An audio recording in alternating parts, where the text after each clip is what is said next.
मथुरा नगर की मुख्य गलियारे से होके जा रहे आदरणीय श्री दाऊ जी के साथ अपने परम प्यारे प्राणों से प्रिय ग्वाल बालों के साथ कन्हैया अचानक एक धोबी का झुंड मिला जो राज दरबार के कपड़े धोता था, लेके आ रहा था। श्याम सुंदर ने कहा भैया यहाँ आया, भैया ये इस गट्टर में क्या है? धोबियों ने बताया इसमें राज दरबार के कपड़े हैं, हम धोने ले गए थे। भैया तो इन्हें कपड़ों में से कुछ कपड़े हम सभी को दे दीजिए। धोबी ने कहा ये राजघराने के कपड़े हैं, तुम ग्वाल बाल भाई कमली ओढ़ने वाला का काम करते हो, ऐसे करो ये कपड़े देने लायक नहीं, तुम इनको नहीं पहन पाओगे। कन्हैया को याद आई कि वही धोबी है जिसने बहस किया है, जिसने निष्कपट निष्पाप निश्चल मेरी सती साध्वी जानकी को गर्भावस्था में वनवास जाने के लिए मजबूर कर दिया था। कन्हैया ने एक थप्पड़ मारी तो उसके सर कटे, गिरा, गट्टर गिरा, सब गट्टर छोड़ छोड़ के भाग गए। अब कन्हैया ने कहा छाट लो इसी में से, पहन लो बढ़िया बढ़िया कपड़े। अच्छा भैया छाट के पहने लगे, लेकिन जे जिंदगी अब अगर कोई सामान्य आदमी से कह दो कि वो टाई बांध दे लड़का, टाई अब हम तो न बांध पाओगे, हम पर बात करी कोई बांध ले, ये सब हमने पहना नहीं कभी। तो जिसने जो नाप अगर कोई का सलूका दे दी जाए पहले, हमारे ख्याल से तो पहले के जा ही न पाई घर से पहले, सलूका पहले पहनते थे वो बड़े प्यार से। तो जिसने जो पहन रखा है उसके बारे में वो जानता। अब वो बेचारे कपड़े पहने नहीं, अब वो नवा नवा चटकीला चमकीला कपड़ा निकाले, अब पैजामा मूड़े में डाले, कुर्ता गोले पहरे की, अब कहाँ पता कहाँ कहाँ पहना जाए।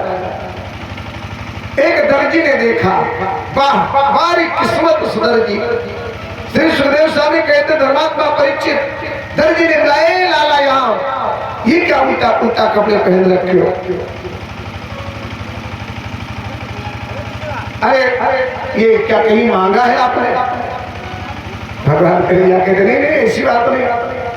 एक जने भैया जाते हैं ससुराल, तो जब ससुराल चले तो वे चौराहा पर पहुंचे, चतिया चौराहा माने लो। अब जब चौराहे पहुंचे तो हुआ उनके एक मित्र मिल गए। वाह भैया, कहाँ भैया? कहीं भैया अपनी ससुराल तक जीवे। वाह भैया, बिगड़ गया मित्र। बारे भैया, जब द्वारे 4 में ईटा खाए करा तब हमें नहीं गयो दादा, यह 9 टाका लाग रहा कुपरे में भी दाग बनाए। आवाज सुबह में बढ़िया भात खाए के तब अकेले बहुत धोखा क्यों? कहीं देखो ऐसे मन में आएगा, हम तैयार हो गए। और भैया चलो, अगर चले मन है तो कोई दिक्कत नहीं है, तो कैसे ऐसे चली लुंगी कुर्ता पहने। अगर घरे बताए हो तो पैजामा पहने आए। अरे कहा कुर्ता तो चमकीला नवा ही नहीं, पैजामा हमार पहन लो। 4 जोड़ी पैजामा धर दी नहीं, एक तुहे पहले को नाम लिखा है और जाई तोहरे हो जी, कैसे हमार तो हाथ दिल गौ बराबर। अब भैया अपन नवा पैजामा दे दी, पैजामा पहरीस, कुर्ता पहरे दरा। आप क्या कहना, बाकी बिल्डर आदमी पर्सनालिटी बढ़िया। संतो गोरी 400 रुपया, संतो गोरी 100 रुपया जिगरा। संतो होरी भैया जिकरा के निवासियात के तरफ से 100 मुद्रा बिहारी जी के चरणों में सादर समर्पित हो रहे। आनंद कर सच्चिदानंद भगवान श्याम सुंदर भैया के से पूरे परिवार पर अपनी कृपा दृष्टि बनाए रखे। महाराज कहा अब दोनों तैयार होकर पहुंच गए ससुराल। तो ससुराल में जैसे पहुंचे लड़के देखे भा हल्ला फूफा आए जी जाए जाके जो रिश्ता। हे भगवान, पूरे गांव में हनुमान कह दिए सास सुनी हमारा दमाद आए, क्या कहना।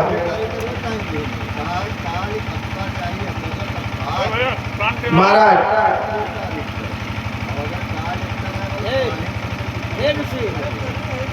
आज सास बड़े प्रेम से आकर के बैठ गई।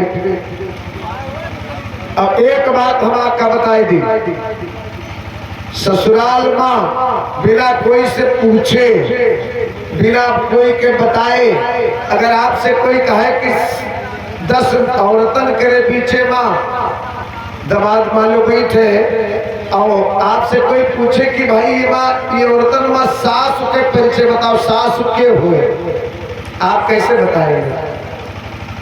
उम्र देख के बताओ ना कि बुढ़िया जी का देखो तेका जान लो के नहीं सास, कैसे भोजन के दोहा तिहा बिहा हो जाए, तो उम्र से तो कोनो पता नहीं भैया, फिर कैसे आप बताएंगे?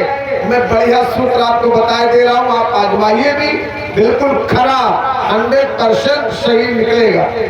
जानते क्या, आप थोड़ा गौर करें, जितनी साली हुई है वह हुआ रुकी है ना, वो अगर बगल दूर ही रही है, लेकिन दूर से इधर उधर घूमा करेंगे, लेकिन नजदीक नहीं जाए, जान लो कि सारी हुआ।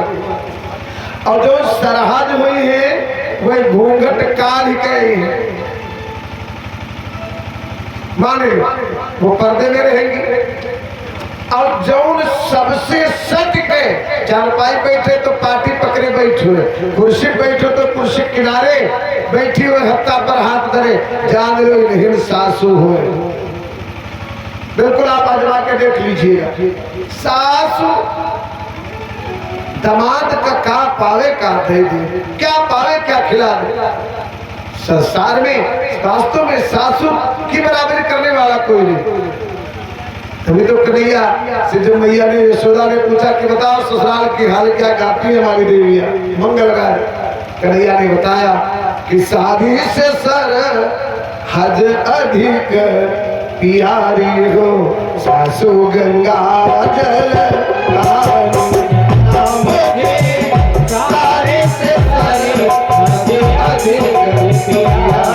हो, सासू गंगा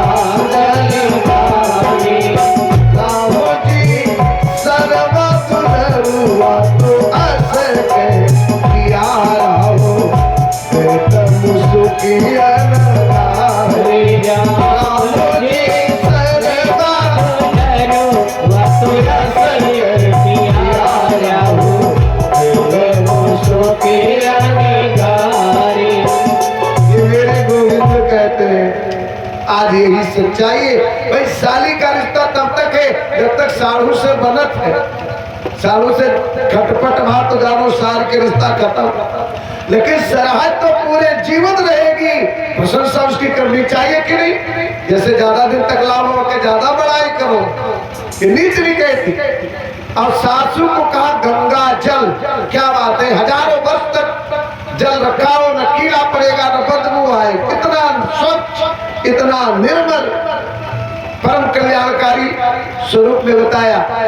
और गाली भली सारी की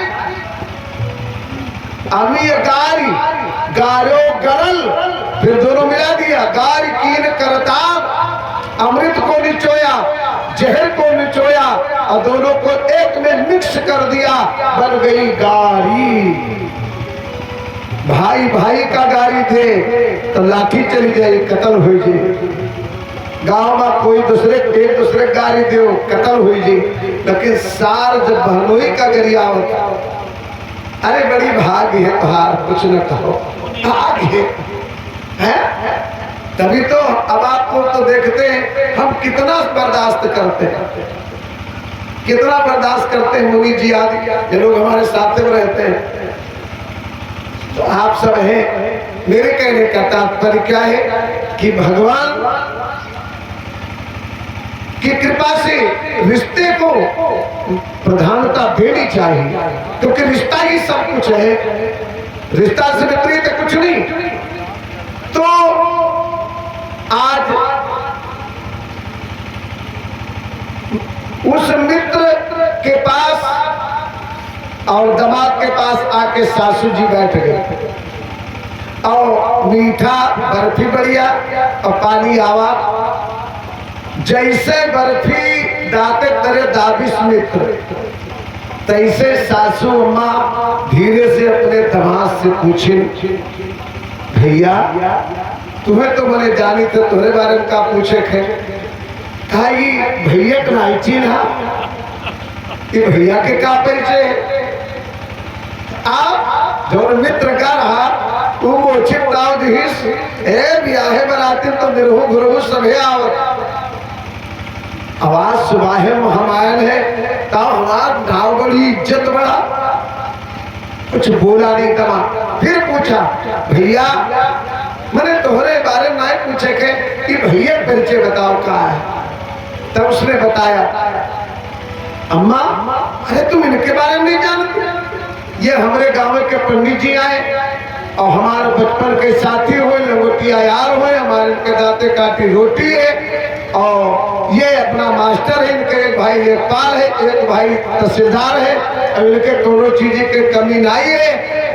ये बहुत बड़े आदमी है और पैजामा है हमारे बहिरी आए। आप जितने देवी देवता थे सब हंसने लगे, मैंने बाल गोपाल जो भी थे लाग के आग दे खड़ा होगा भाई पर फिर दूर गिरा। जय राम भैया।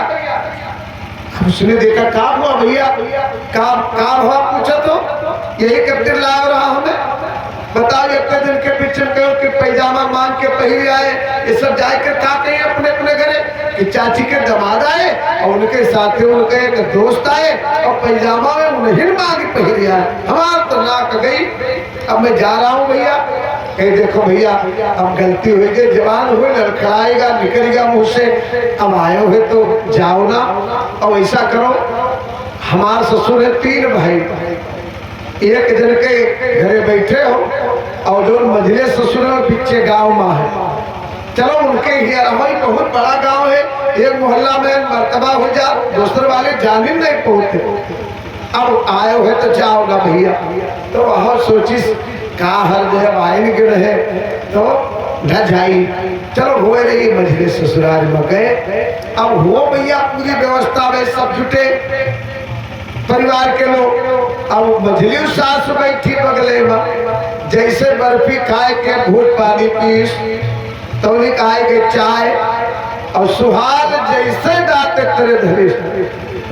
अच्छा तब तक वो देखे जतरी जड़े रहे थे बाजी बाजी वही के देखे।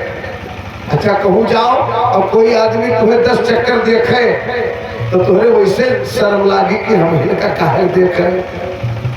अब वो सोचे तब तक सास मझली पूछी, भैया तुम्हें तो मैंने कोनो पूछे खई नहीं कि भैया का एक बच्चे जाने पाओ, ये के हो कहाँ रहा? कहीं से भगवान अपरिचित जगह न जाए। अब हम आयन का कतरे जन का अपन हम जन्म कुंडली बताई और ये बताई है अब फिर न कही दे, लेकिन अब ये बाजी होगा गलती को क्यों बार बार करे। वो बताने लगा, चाची अरे तुम इन्हें नहीं जानो, कले हमारे दहने बैठ रहे बात सिखा, ये हमारे गांव के पंडित जी आए, हमारे लोगों की यार आए, बहुत बड़े हमारे मित्र हैं और अपना बहुत बड़े आदमी है, अपना मास्टर है, इनके भाई लेखपाल है, एक तहसीलदार है और 100 से 400 बीघा इनके जमीन है, इनके कोनो कमी नहीं है और ये पैजामा अपने पहले आए हैं। अच्छा अपन पहले के कौन दुख है भैया, अगर अपन पहले तो कहे कौन बात है, बस सब होसे और करे ला गया तो तुरंत चाय बहाई दूर गिरी और खड़ा होकर जय राम हो पर कहूं तो कह राम का भा भैया, अब वह खो गया। अब क्या हुआ, मैंने अब हुआ कहे के पैजामा हमारे पहले हो तब ऋषियानो, अब हिया हम कहते पैजामा अपने पहले आए हो तब वो तो ऋषिया तो तुम्हें लायक भर पावा हमारे खोपड़ी चाटे ले। तो वो कहीं सके पूरी बात बताए पैजामा नाव कहे ले है? तो कहे अच्छा भैया गलती होगा, चलो छटके ससुर जी के घर रुक जाओ, अब गलती ना हो चलो हो तला लेगा कौन में समझाए बुझाए।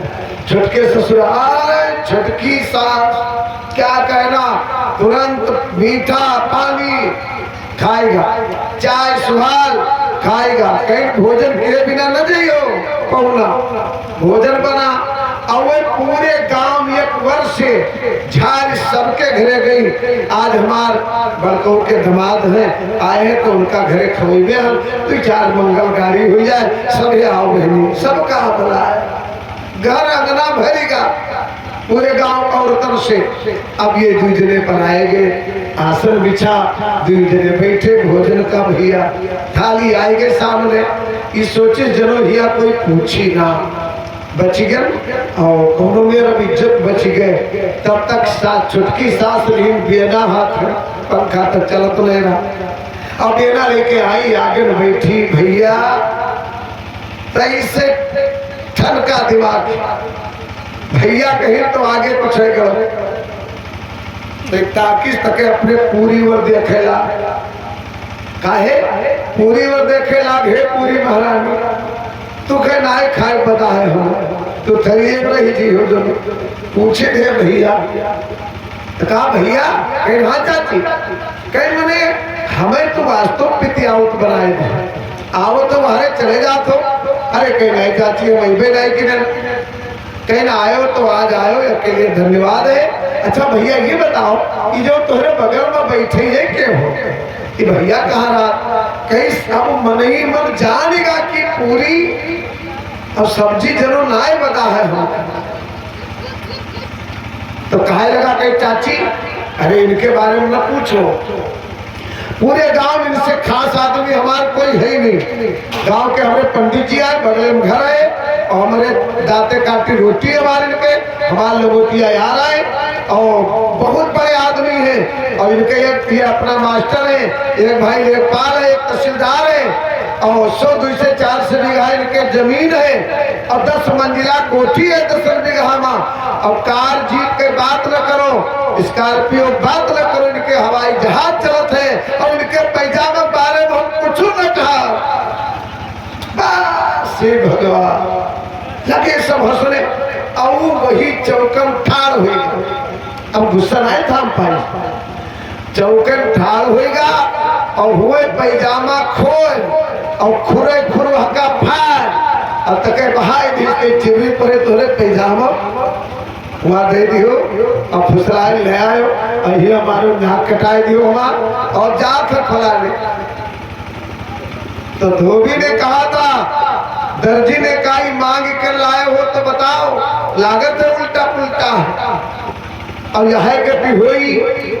भैया दर्जी ने नाप जोख के सबके लायक काट छाट के वस्त्र बनाया है और कन्हैया ने धोबी को उस दर्जी को आशीर्वाद दिया, आज के बाद तुम्हारे वंश में कोई भूखा नहीं सोएगा, तुम शुभ अशुभ सब में काम आओगे।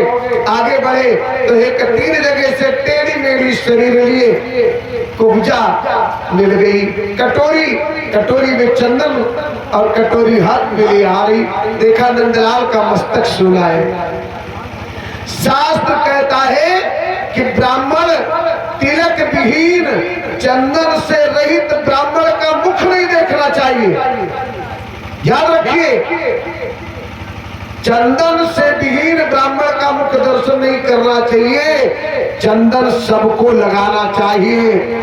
चंद्रिका प्रसाद शुक्ल दिकरा आदरणीय श्री चंद्रिका प्रसाद शुक्ला जी दिकरा के निवासी आपके द्वारा सौमुद्रा बिहारी जी के चरणों में सादर समर्पित हो रहे। आनंद कंद सच्चिदानंद भगवान श्याम सुंदर पूरे परिवार पर अपनी कृपा दृष्टि बनाए रखें। महाराज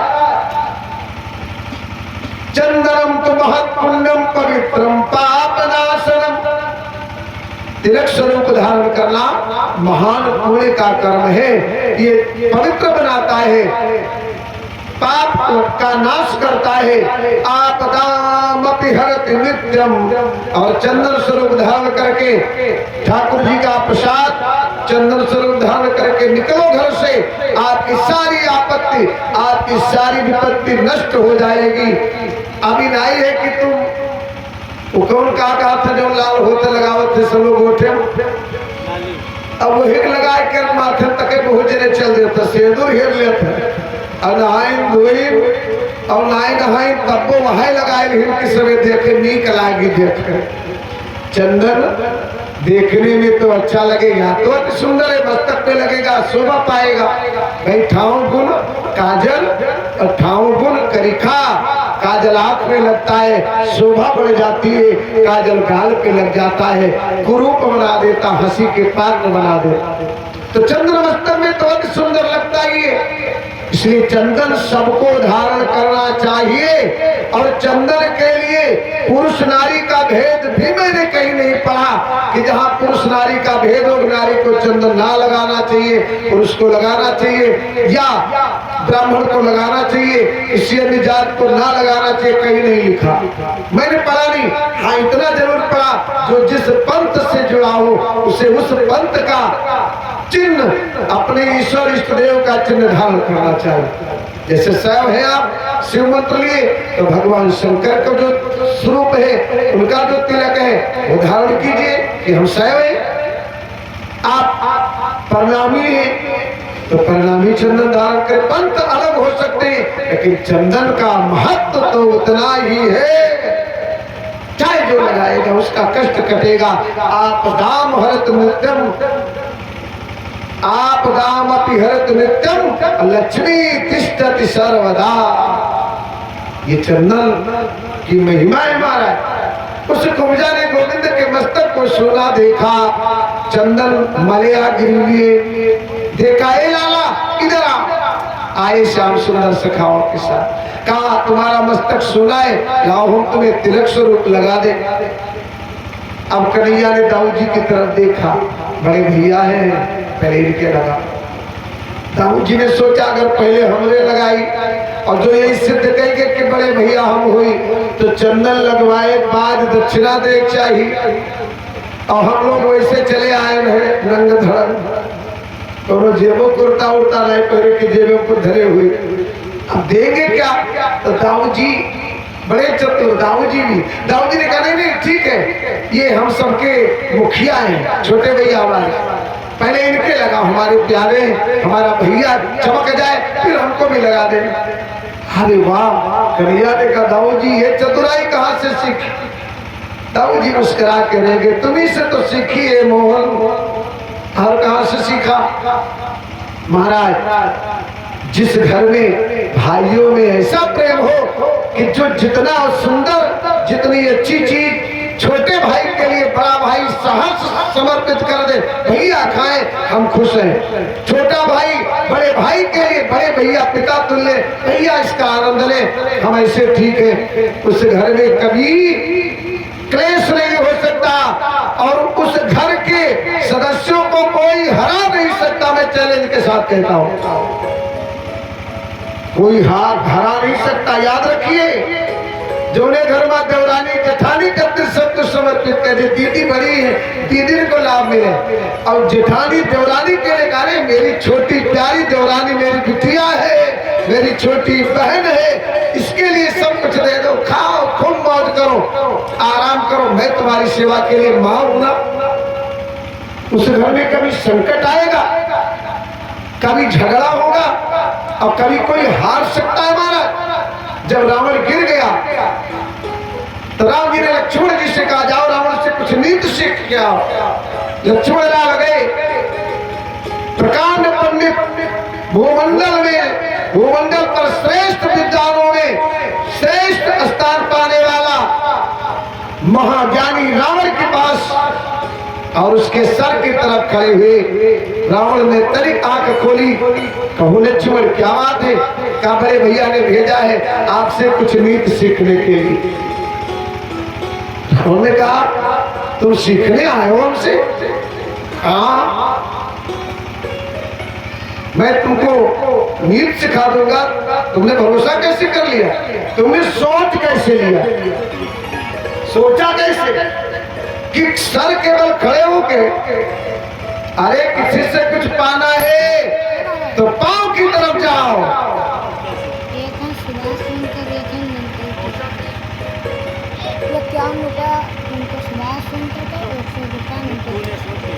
आदरणीय श्री सुभाष तिवारी जी के द्वारा 51 मुद्रा सोनकर भैया के द्वारा आओ 51 मुद्रा सुभाष सोनकर के 101 रुपया कहू तिवारी। और 101 मुद्रा कहू तिवारी जी के द्वारा बारे दिक्कू भैया भगवान गोविंद के चरणों में सादर समर्पित किए गए। गोविंद भगवान इन दोनों भक्तों के सहित पूरे परिवार पर अपनी कृपा दृष्टि बनाए रखी। तो महाराज भगा दिया लक्ष्मण जी को रावण ने, जाओ मैं तुमको विद्या दे सकता हूँ, नहीं तो बता सकता हूँ, राम को अपने भेजो। अब इतना गुस्सा लग गया लक्ष्मण जी के, मार तंतराए उठे और वही पांव लौटे और राम जी के चिढ़ाए मार कांपे गुस्सा से। राम जी ने कहा क्या हुआ प्यारे? अरे जो उन्हें राक्षस के फिर भेज दियो उतर को कधर ना अरे ना बताओ प्रेम से बोलत तो जो उन दुत्कार लगाई जैसे कुत्ता भगा दिया। राम जी ने कहा मैंने ऐसा तो नहीं हो सकता। कहाँ खड़े हुए थे? कहा उसके सिर की तरफ। लक्ष्मण पात्रता देख करके ही कोई वस्तु प्राप्त होती है किसी को, तुमने पात्रता स्वीकार नहीं किया। मैं जा रहा हूँ। कहा क्या कहे? कहा आपको बुलाया। राम जी ने कहा ठीक है मैं जा रहा हूँ। राम जी आगे गया, रावण के पांव की तरफ खड़े हुए प्रभु, और प्रभु ने दोनों हाथ जोड़ दिए। बारे ये तो राम राम है महाराज। बैरी राम बड़ाई कर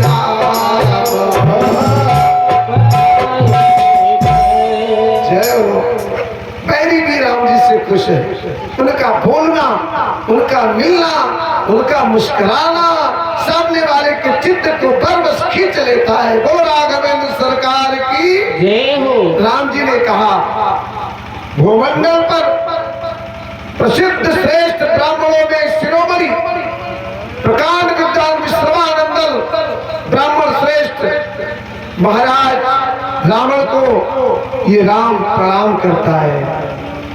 रावण मुस्कुराया। राघव तभी तो